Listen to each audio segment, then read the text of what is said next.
নরসিংদীর মনোহরদীতে ছাত্রদলের উদ্যোগে সাবেক প্রধানমন্ত্রী বেগম খালেদা জিয়ার রুহের আত্মার মাগফেরাত কামনায় আলোচনা সভা ও দোয়া মাহফিল অনুষ্ঠিত।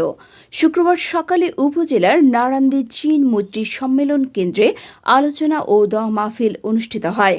উপজেলা ছাত্রদল সভাপতি প্রার্থী ওমর ফারুক প্রধানের সভাপতিত্বে প্রধান অতিথি হিসেবে উপস্থিত ছিলেন জাতীয় নির্বাহী কমিটির মুক্তিযোদ্ধা বিষয়ক সম্পাদক বীর মুক্তিযোদ্ধা লেফটেন্যান্ট কর্নেল অবসরপ্রাপ্ত জয়নুল আবেদিন।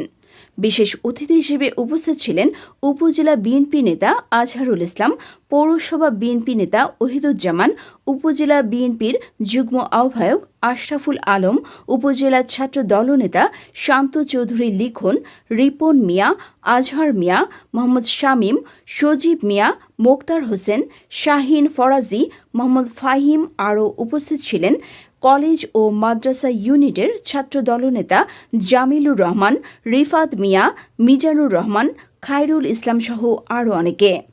আলোচনা শেষে দোয়া অনুষ্ঠান পরিচালনা করেন ওমর ফারুক প্রধান।